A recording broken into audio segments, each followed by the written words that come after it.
Sound arrived before light. A German sentry on the Rhine, still rubbing sleep from his eyes, stared into the morning fog and saw 600 American tank barrels suddenly laid out in front of him.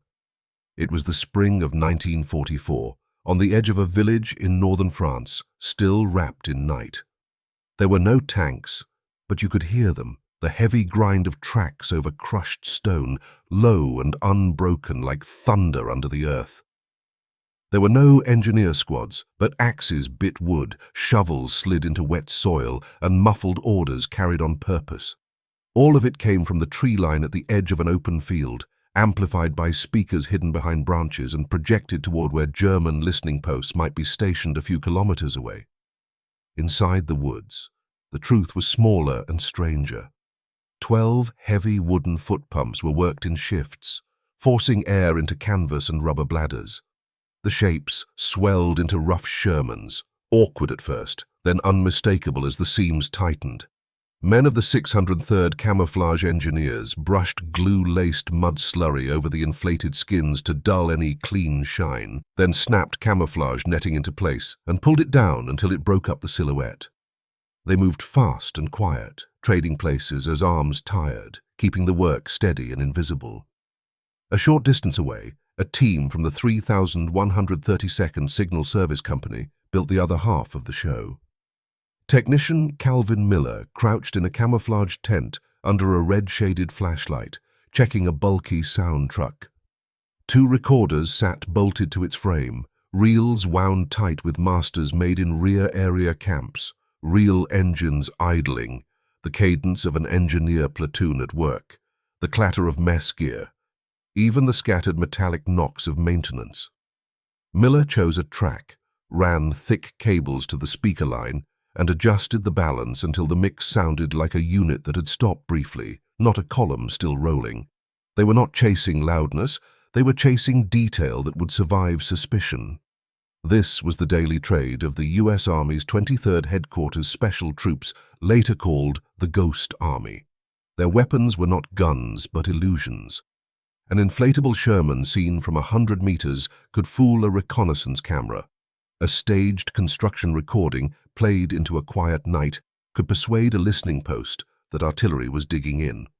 But their best work needed 3 lies that confirmed one another, something to see, something to hear, and radio traffic to intercept.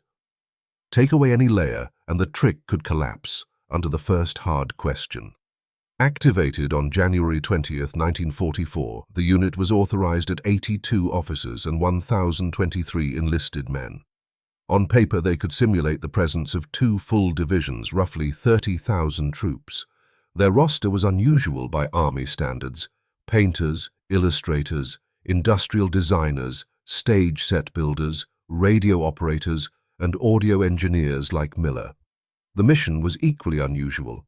At the right moment, in the wrong place, conjure a powerful force and pull German attention off the real one, buying space for real units to assemble, shift, or strike. Everything had to be built at night and thinned out before dawn. Tracks were erased by dragging boards, fires stayed sparse, no fresh ruts, no careless chatter, no piles of refuse.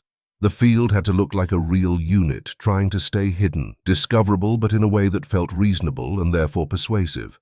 The hardest danger was not always German guns. Their identity was a problem. The missions were so secret they could not tell other Americans who they were. On one road march, their convoy was stopped by a sentry post from an infantry division. The guards stared at the odd loads under canvas, folded inflatable tanks, and at uniforms with no divisional insignia. "What unit are you?" he demanded, hand close to his holster. "What's the mission?" The officer in charge handed over papers stamped at the highest classification. "Headquarters direct, mission classified." The guard read, radioed up the chain, and made them wait under watchful eyes. The men in the trucks said nothing. They could feel the judgment. Not frontline soldiers, strange gear, secretive movement.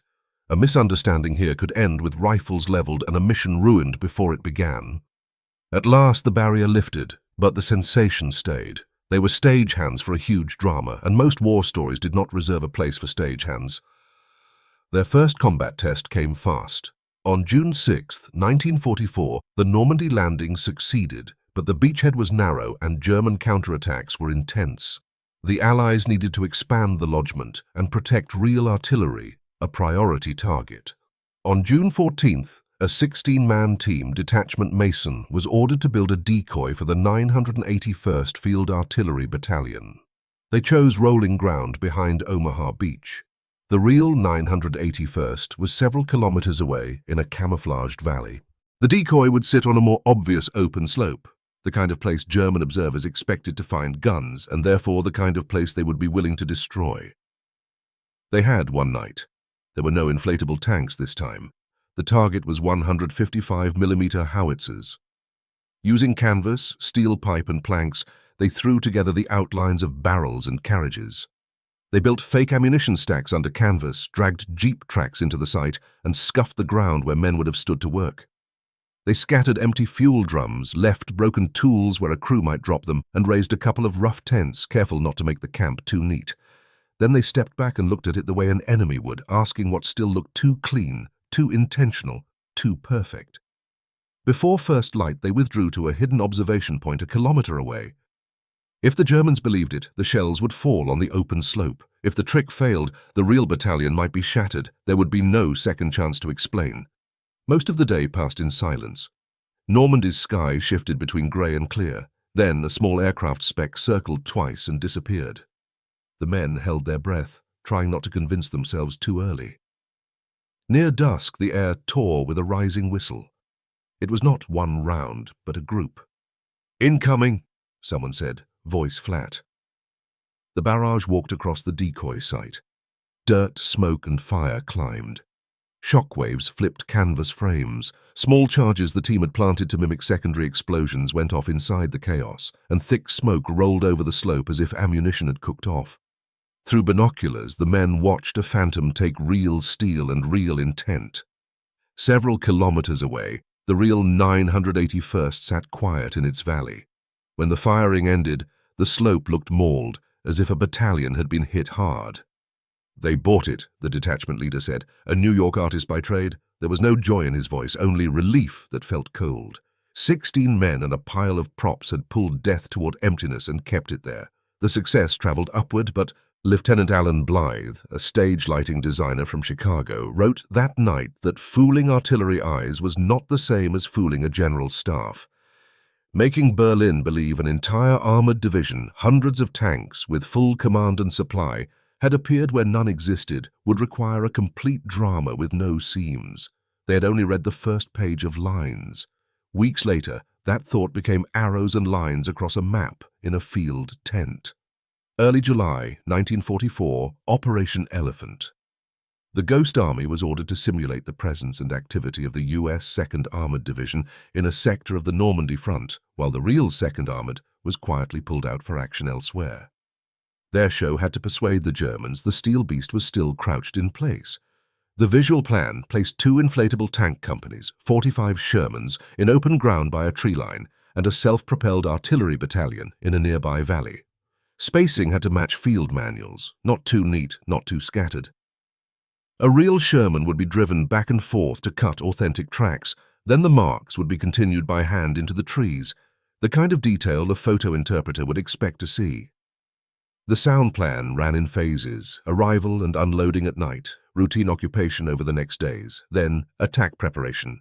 Engines, short orders, tool strikes, faint radio chatter played through speakers, the occasional track grind to suggest patrol movement. Miller's team set multiple speaker nodes so the camp sounded dispersed, not like a single loud machine behind one tree line. The radio plan built 3 layers of networks from headquarters traffic down to battalion and company bursts, even plain language complaining, with call signs and frequency shifts matched to procedures the team had monitored. A few officers in uniforms with fake divisional patches would make sure they were noticed in nearby towns, letting their presence be confirmed in the most ordinary places. For the first time, visual deception, sound deception, radio deception, and human misdirection had to mesh like gears. The task was no longer to place a fake target. It was to give a non-existent division a living rhythm and a believable schedule. On execution night, hundreds of men flowed into the area. Inflatable tanks came off trucks. Foot pumps hissed in waves. 4 real Shermans were mixed into the formation to lay tracks, leave oil smell, and provide engine noise that could not be doubted. The props were placed so that, at a glance, the real vehicles disappeared into the pattern of the fake ones. Maintenance men stayed behind with patch kits and extra netting, ready to fix punctures or a wrong-looking outline before sunrise. By day, most of the unit withdrew. Only camouflaged observers and a few maintenance hands stayed behind. German reconnaissance planes came more than once, sometimes low enough that the black crosses on the wings were clear. The observers kept their bodies still under nets and brush, trusting that canvas and rubber would read as steel through a lens and that the radio net would make the pictures make sense. A few evenings later, intelligence officers brought the first real evidence. Intercepts and photo analysis suggested the Germans had reinforced the forward edge of the sector with at least 1 anti-tank gun platoon and additional artillery observers. More crucial, a captured German lower-level report stated that the main body of the U.S. 2nd Armored Division remained in its original assembly area, highly active, with signs of imminent attack. Inside the tent, someone let out a soft whistle. The enemy's intelligence system, from aerial photos to listening posts to map-room judgment, had absorbed the story. A large phantom had been wedged into their decision chain, and it would take time and risk to remove. Operation Elephant was only a start. As the Allies broke out from Normandy, lines stretched and units moved fast. The Ghost Army became a traveling theater, racing from one hotspot to the next. They simulated infantry slogging through mud with layered footsteps and trucks bogging down. They simulated engineers bridging rivers with the slam of piling and the crash of pontoons. Each time, the 3 methods were tailored to a new role, and each time the margin for error tightened as German patrols and artillery grew more aggressive and the nights grew shorter. The real test arrived in December 1944. In the Ardennes, the Germans launched a last-ditch counter-offensive, creating the Great Bulge. Headquarters slipped toward chaos. General Patton's Third Army was ordered to pivot north at speed to relieve surrounded troops at Bastogne. The Germans tried to slow that movement and strike the route.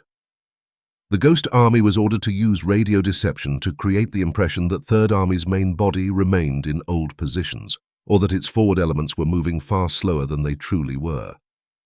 This was not about pretending to exist. It was about pretending to hesitate, buying time in the enemy's mind. Snow blew hard, temperatures fell below freezing, and equipment ran poorly. Batteries died early. Operators rotated at makeshift antenna sites with hands stiff from frost, knowing their keying could not slip. They imitated multiple corps and divisional networks, sending messages about forces still assembling, weather-blocking movement, fuel not arriving. They let parts of the traffic look messy and contradictory, the right kind of noise from a force reacting under sudden orders. It was work measured in hours and small errors avoided, because a wrong call sign, a wrong cadence, or a silence at the wrong moment could undo the entire impression. It was pure information war in electromagnetic space. They could not see the enemy, and the enemy could not see them. Success meant that German command would hesitate, shift reserves the wrong way, or arrive late to the interception. The work was long, cold, and monotonous, threaded with exhaustion and anxiety about the front. Sleep was a luxury, hot food was rare. But every carefully built false message might buy Patton's tanks another hour and give Bastogne another thin margin. Weeks later, Third Army broke through and relieved Bastogne. Post-war intelligence analysis showed the German High Command had misjudged and delayed its understanding of Third Army's speed and scale. The Ghost Army's radio noise was not the only cause, but it was confirmed as one effective factor inside the fog that disrupted German judgment. At a critical moment, deception had functioned like a true force multiplier. As 1945 began, the front moved inevitably toward Germany itself. Roads turned to mud, and the Allied tempo accelerated. The Ghost Army's soldiers were now veterans, their craft sharper, their performances larger. But the widest obstacle still waited ahead, the Rhine. Crossing it would cost blood. A top-secret outline arrived on the commander's desk with a code name that would become their largest stage and highest risk. Operation Viersen. Operation Viersen ordered them to simulate 2 full divisional forces, a mixed infantry and armor grouping, assembling on the west bank of the Rhine for a major crossing north of Viersen. The real crossing by the U.S. Ninth Army would occur dozens of kilometers to the south. The goal was simple: make the Germans certain the main blow would fall in the north, pull reserves and attention upward, and open space for the real strike. In an underground shelter at 9th Army headquarters, a staff officer pointed to the river on a wall map and told the Ghost Army commander, "We need at least 48 hours. From the first wave across to a solid bridgehead, those 48 hours depend on you. The German main force on the far bank has to be pinned north by your show." Preparations were massive. They would use everything: more than 600 inflatable tanks, trucks, and guns. The sound unit assembled its most complex library, simulating 2 divisions moving from distance and massing near the river. The radio section drafted complete scripts from division headquarters down to company, spanning a full week. False command tents and medical station markings were prepared, along with heavy layers of track and foot impressions. Even the timing of brief silences and sudden bursts was planned, so that the enemy would discover a pattern and trust it. In March 1945, the operation began. Under cover of darkness, men moved into the designated area near the riverbank, using woods and rolling ground for concealment. The soil was half frozen. They worked without talk, the rhythm of tools and pumps carrying the night. Everyone understood it was their last show in Europe and the most important. Failure would mean real soldiers bleeding more as they tried to cross. Success might shorten the war. Before dawn, a vast camp capable of holding 2 divisions appeared on the west bank. Inflatable tanks and guns sat in measured disorder along tree lines and reserve positions, nets glazed with frost. Sound equipment was distributed at hidden points with buried lines. Radio antennas rose on high ground further back. Morning fog lay on the river. Across the water, German positions stayed quiet, but binoculars and listening gear were surely fixed on this new target. According to script, the ghost divisions began to live. By day, low-intensity sounds suggested routine: engines starting briefly for maintenance, tool strikes, fragments of radio chatter played through hidden speakers. At night, the volume rose, simulating movement and preparation, even the noises of bridging work, though the real crossing point was to the south. The radio net stayed active around the clock, sending messages about shortages of bridging materials, delayed artillery ammunition, and reconnaissance reports on enemy defenses across the river. Then, at a chosen moment, the net went briefly quiet and returned hours later, hinting at imminent action without saying it. Pressure never left. German artillery fired harassing missions into suspicious areas. Some rounds landed close to the decoy zone. Shrapnel tore inflatables and had to be patched at once, hands working by touch under nets to keep repair work from looking like a repair crew. Reconnaissance flights increased. Observers watched the far bank day and night, searching for German movement as direct proof the trap was working. On the afternoon of the 3rd day, 9th Army headquarters sent an urgent analysis of aerial reconnaissance photos. Opposite the sector north of Viersen, the Germans had intensified fortification work and showed signs of units moving into the area. That same day, Allied intercepts caught a German order directing a reserve armored battalion to shift north to meet the growing crossing threat in the Viersen area. The message reached the Ghost Army's hidden command post. The tent went quiet except for the hum of radios. The enemy was moving along the script they had written. The nail was going in where they needed it. As Operation Viersen reached its peak, the real crossing began quietly to the south. 9th Army's artillery covered the true crossing site. Engineers moved under night cover to throw pontoons and bridges. Infantry and tanks forced the Rhine. At the same time, in the north, the Ghost Army increased the intensity of its act. Speakers played the sounds of massive artillery preparation and dense assault crossing activity. Radio traffic filled with urgent calls and confusion, simulating resistance and requests for reinforcement. The enemy did not need to see the actual crossing. They only needed to believe they were already late to stop it. The real crossing met resistance, but less than expected. 9th Army established its bridgehead and pushed deeper. By the time the Germans recognized the true main effort, the best window to stop it was gone. Days later, the Ghost Army received its order. Mission complete. Withdraw. Over several nights, they pulled out everything in silence. Inflatable tanks were deflated, folded and loaded. Antennas came down. Speakers were removed. They left a few chosen signs behind, like debris from a unit that had packed in haste. When the last men departed, ground that had held 2 divisions returned to emptiness and wind along the riverbank. The war in Europe ended soon after. In May, Germany surrendered. For the Ghost Army soldiers, victory came with a strange hollowness. There would be no parade for them. Instead, they received formal orders. The unit's existence, organization, and mission details were classified at the highest level, and every member was required to keep silent, even with family. They took off their uniforms and returned to civilian life. Painters went back to canvases, designers to drafting tables, engineers to factories. At veterans' gatherings, when others told stories of Normandy blood, the Bulge's cold, Bastonia's relief, these men either stayed quiet or invented ordinary accounts of rear area service. Their work stayed locked in cabinets and vanished from official histories. Years passed. The people who knew the truth grew older and fewer. The change came decades later. After the Cold War, declassification accelerated. In 1996, the U.S. Army formally declassified most records of the 23rd Headquarters Special Troops. Sealed documents surfaced. A forgotten history rose into view. Newspapers ran stories. Documentary filmmakers sought surviving members. Historians re-evaluated the Ghost Army's role in World War II. In 2004, in supporting documentation prepared by the U.S. Mint for the Congressional Gold Medal, the Ghost Army's theatre contributions were formally listed. Normandy, northern France, Central Europe, Ardennes, Alsace, the Rhineland, and the Po Valley. The honor arrived more than half a century late, but it finally placed a name where there had been none. Elderly survivors were invited to commemorations and received applause and thanks. Many walked slowly now, but the calm, sharp look of backstage makers still sat clearly in their eyes. A former sound technician asked how he felt about the strange work they once did, thought for a moment and said, "It didn't feel strange. It was a job that had to be done, the way artillery has to hit and infantry has to hold. Our front line was in their ears, on their maps, and inside their heads." He paused. "What satisfied me wasn't that we fooled them. It was that we proved that in war, besides destruction, there's another way to win. You can use creation against ruin, information against steel. But it's hard. Very hard." Another veteran, once a painter, later turned the experience into a series of oil paintings.